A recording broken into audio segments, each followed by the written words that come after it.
Hello student, आज के इस वीडियो में हम देखने वाले हैं अलंकार कक्षा 11वीं और 12वीं के लिए। ठीक है, आपकी छमाही परीक्षा के लिए इम्पोर्टेंट है और वार्षिक परीक्षा के लिए भी, क्योंकि हिंदी व्याकरण का जो ब्लूप्रिंट पर आधारित टॉपिक है अलंकार, इसका हम ब्लूप्रिंट के आधार पर ही देखेंगे। ब्लूप्रिंट के आधार पर जो जो टॉपिक्स हैं आपके, उनको ही हम कवर करेंगे। यदि आप 9वीं या 10वीं में हैं तो भी इस वीडियो को देख सकते हैं, क्योंकि अलंकार ऐसा टॉपिक है जो व्याकरण के अंतर्गत आता है और 9वीं और 10वीं वाले भी इसको देख सकते हैं। पहले मैं आपको ब्लूप्रिंट शो करूंगा 11वीं और 12वीं का, जो संशोधित हिंदी का नया ब्लूप्रिंट आया था बोर्ड की तरफ से, उसको दिखाऊंगा। उसके बाद आपको अलंकार शुरू करूंगा। ठीक है, जो जो आपके अलंकार जो 11वीं और 12वीं में है उन्हीं को मैं दिखाऊंगा, ताकि आप इनको तैयार कर सकें। ठीक तरीके से मैं समझाऊंगा और साथ में वीडियो के लास्ट में आपसे क्वेश्चन भी पूछे जाएंगे, जिन क्वेश्चन के आंसर आप इस वीडियो को देखने के बाद आसानी से दे सकते हैं। ठीक है, पहले आपको वीडियो पूरा देखना है ताकि आप समझ सकें और जो क्वेश्चन मैं पूछूं उसके आप आंसर कमेंट कर सकें। तो पहले मैं ब्लूप्रिंट आपको दिखा दूं, उसके बाद हम शुरू करते हैं। तो यहाँ पर आप देख सकते हैं कक्षा 11वीं हिंदी का यहाँ पर संशोधित ब्लूप्रिंट है, जो माध्यमिक शिक्षा मंडल मध्य प्रदेश भोपाल द्वारा जारी किया गया था। तो इसमें आप देख सकते हैं यहाँ पर जो आपका काव्य बोध है, इसमें व्याकरण के अंतर्गत काव्य बोध है इसमें।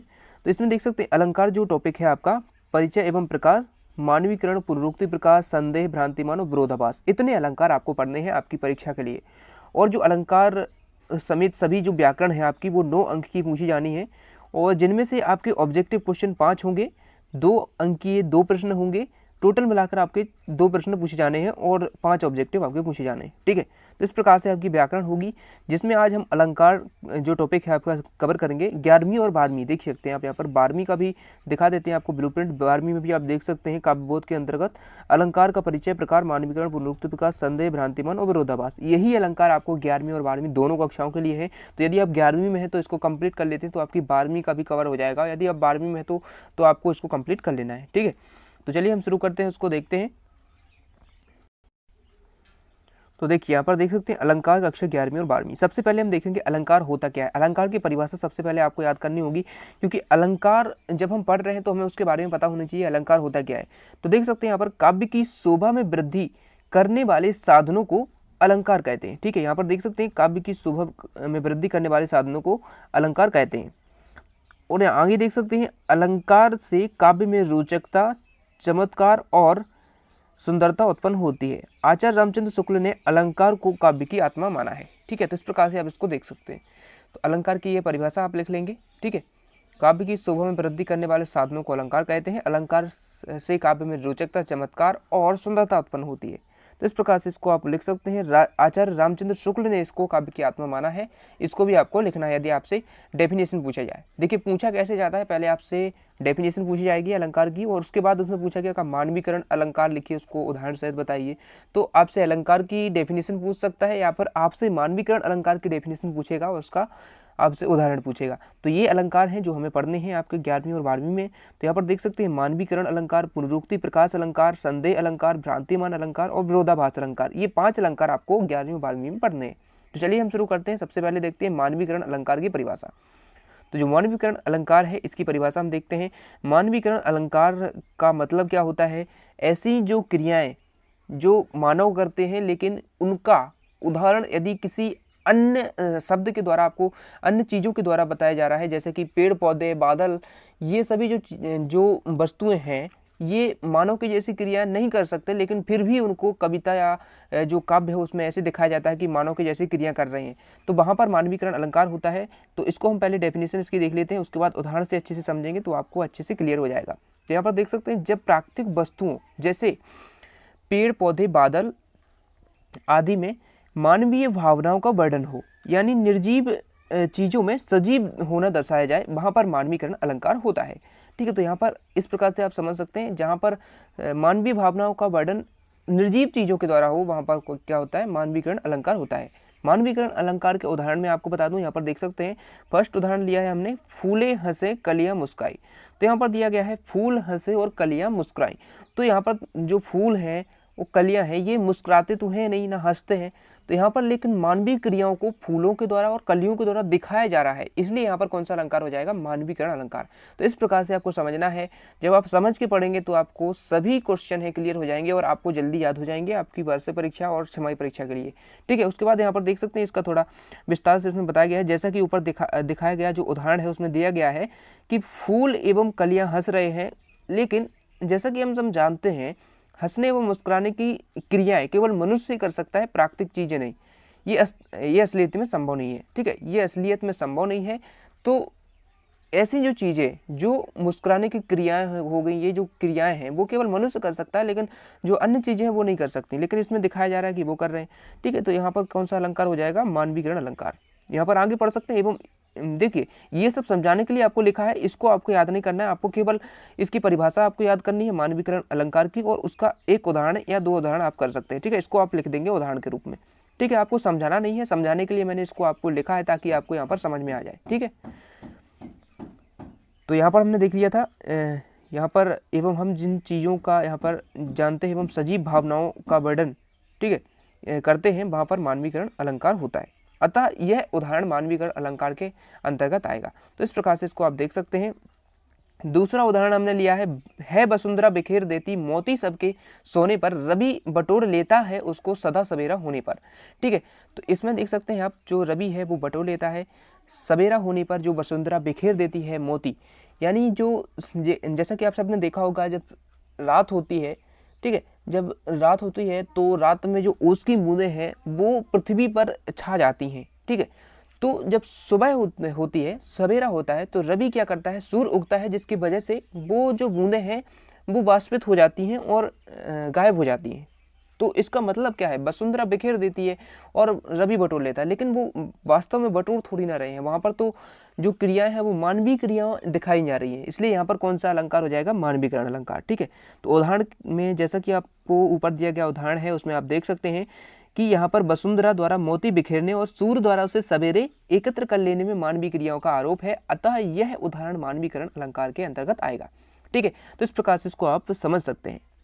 तो इस प्रकार से आपका मानवीकरण अलंकार कंप्लीट हुआ। दो उदाहरण आप याद कर सकते हैं जो मैंने बताया। यदि आप कोई अन्य देखना चाहते हैं तो आप अन्य भी सर्च कर सकते हैं, वैसे सबसे अच्छे यही उदाहरण है जो मैंने आपको बताए, इनको आप याद कर लीजिए। ठीक है, आपसे पूछा जा सकता है ये मानवीकरण अलंकार। ठीक है, आगे बढ़ते हैं। दूसरा अलंकार हमने लिया है पुनरुक्ति प्रकाश अलंकार। ठीक है, ये आपका सिलेबस में है, पुनरुक्ति प्रकाश अलंकार, 11वीं और 12वीं दोनों में ही। पुनरुक्ति प्रकाश अलंकार की परिभाषा आपको लिखनी है, उसके बाद उसका उदाहरण हम आप देखेंगे। ठीक है, तो पहले परिभाषा देख लेते हैं। जब किसी काव्य में यह पंक्ति में एक ही शब्दों की निरंतर आवृत्ति होती है, पर वहाँ अर्थ की भिन्नता नहीं होने के कारण वहाँ पुनरुक्ति अलंकार माना जाता है। यहाँ पर देखिए, समझिए, पहले उदाहरण आप देख लेते हैं। उदाहरण देखिए पहले, उसके बाद आपको समझ में आएगा। देखिए यहाँ पर देख सकते हैं, सुबह सुबह बच्चे काम पर जा रहे हैं।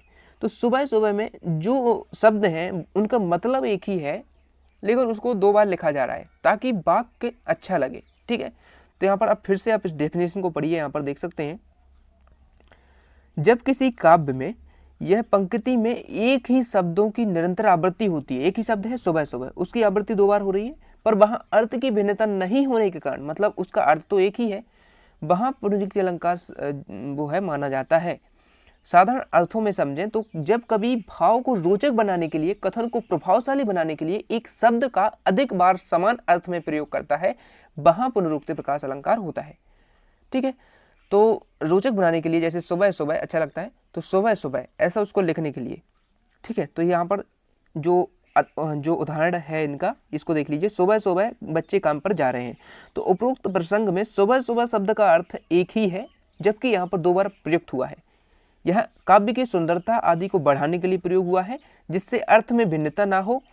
ठीक है, अतः यह पुनरुक्ति प्रकाश अलंकार माना जाएगा। तो जहाँ पर आपको देख लेना है, एक ही शब्द दो बार हो, ठीक है, और उसका अर्थ एक ही हो, तो वहाँ पर पुनरुक्ति प्रकाश अलंकार होगा।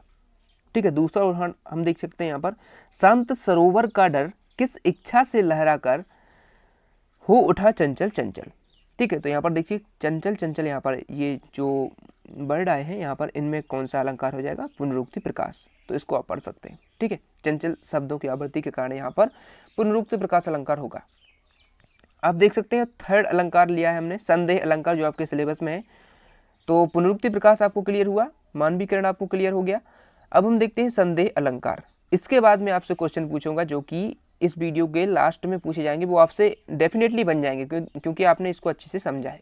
ठीक है, तो संदेह अलंकार देख सकते हैं यहाँ पर, जहाँ ऐसा वर्णन हो कि उपमेय और उपमान दोनों में समता देखकर यह निश्चित नहीं हो पाता है कि उपमेय वास्तव में उपमेय है या उपमान। ये उपमेय उपमान बच्चों को समझ में नहीं आता, मैं इसको अच्छे से समझाऊंगा आपको। देखिए उपमेय क्या होता है, उपमान क्या होता है। यहाँ पर मैंने लिखा है उपमान मतलब होता है जिससे तुलना की जाए, ठीक है, जिससे तुलना या समता हो। और उपमेय का मतलब होता है जिसकी तुलना की गई हो। जैसे कि यहाँ पर मैं एक उदाहरण लूँ, चांद, जैसे आप बोलते हैं मुख जो है चंद्रमा के समान है, तो मुख की तुलना, जो मुख है उसकी तुलना किससे की गई है, चंद्रमा से की गई है। तो यहाँ पर जिसकी तुलना की गई है, किसकी की गई है, मुख की गई है, तो मुख यहाँ पर उपमेय हो जाएगा। और जिससे की गई है, चंद्रमा से की गई है, तो चंद्रमा यहाँ पर क्या हो जाएगा, उपमान हो जाएगा। तो यहाँ पर उपमेय और उपमान आपको क्लियर हो गया होगा। तो उपमेय है जिसकी तुलना की गई हो, और जिससे तुलना की गई हो वो उपमान होता है, ठीक है। अब हम इस डेफिनेशन को देखते हैं तो आपको कुछ समझ में आएगा। तो देख सकते हैं जहां ऐसा वर्णन हो कि उपमेय और उपमान दोनों में ही समता देखकर यह निश्चित ना हो पाता है, मतलब दोनों ही समान रहते हैं, उपमेय और उपमान, उसमें हम ये नहीं निकाल सकते कि ये उपमेय है या उपमान। उदाहरण से आपको अच्छे से क्लियर होगा, पहले हम इसको पढ़ लेते हैं। यह निश्चित नहीं हो पाता कि उपमेय वास्तव में उपमान है या उपमेय, ठीक है, इसमें दुविधा बनी रहती है। और निश्चित नहीं हो पाता है, वहाँ संदेह अलंकार होता है। तो ये डेफिनेशन पहले इसको आप देखिए, यदि आपको इसमें समझ में नहीं आता है तो पहले हम उदाहरण देख लेते हैं, उसके बाद इसको देख लेंगे। तो उदाहरण पहले हम देख लेते हैं। वह पूर्ण चंद्र उगा है या सिकी सुंदरी का मुखड़ा। तो यहाँ पर देख सकते हैं वह पूर्ण चंद्र उगा है या सिकी सुंदरी का मुखड़ा। तो यहाँ पर कंफ्यूजन हो रही है लिखने वालों को कि वह पूर्ण चंद्रमा है या सिकी सुंदरी का मुखड़ा। तो यहाँ पर सुंदरी का जो मुखड़ा है उसका कंपैरिजन यानी उसकी तुलना किससे की जा रही है, चंद्रमा से की जा रही है। लेकिन फिर भी वो श्योर नहीं है, ठीक है, फिर भी वो श्योर नहीं है कि ये चंद्रमा ही है या सुंदरी का मुखड़ा। तो यहाँ पर संदेह उत्पन्न हो रहा है। तो यहाँ पर कौन सा अलंकार हो जाएगा, संदेह अलंकार, ठीक है। तो संदेह अलंकार यहाँ पर हो जाएगा। ऐसे ही अन्य उदाहरण, दूसरा उदाहरण हमने इसमें लिया है, ठीक है। तो देख सकते हैं यहाँ पर उपमेय इसमें क्या हो जाएगा। देखिए इसमें हम बता दें आपको कि जो सुंदरी का मुखड़ा है ये उपमेय हो जाएगा, और जिससे तुलना की गई है वो उपमान हो जाएगा। लेकिन इसमें यह लगा है बीच में, तभी तो इसमें क्लियर नहीं हो पा रहा है कि ये उपमेय है या ये उपमान है, ठीक है। तो इसमें कुछ भी हो सकता है, इसलिए ये संदेह अलंकार का उदाहरण हो जाएगा। दूसरा उदाहरण हमने लिया है, सारे बीच नारी है कि नारी बीच सारी है, कि सारे ही की नारी है कि नारी ही की सारी है। यहाँ पर ये कहना मुश्किल है कि सारी के बीच नारी है या नारी के बीच सारी है। तो यहाँ पर भी संदेह उत्पन्न हो रहा है, इसलिए यहाँ पर भी संदेह अलंकार हो जाएगा। इस प्रकार से इसको आप देख सकते हैं, ठीक है। तो अब देखिए, अब इस डेफिनेशन को आप पढ़ेंगे तो आपको डेफिनेटली समझ में आएगी। जहां ऐसा वर्णन हो उपमेय और उपमान दोनों में समता देखकर यह निश्चित नहीं हो पाता है कि उपमेय वास्तव में उपमेय है या उपमान, इसमें दुविधा बनी रहती है। और निश्चित नहीं हो पाता कि वहाँ निश्चित नहीं हो पाता है, अतः वहाँ पर संदेह अलंकार होता है। तो इस प्रकार से आपका संदेह अलंकार भी कंप्लीट हुआ, ठीक है। ये उदाहरण हम देख ही चुके हैं। स्पष्टीकरण भी यहाँ पर लिखा है कि नारी के बीच साड़ी है या साड़ी के बीच नारी, इसका निश्चय नहीं हो पा रहा है, अतः यहाँ पर संदेह अलंकार है, क्योंकि यहाँ पर संदेह बना हुआ है, ठीक है।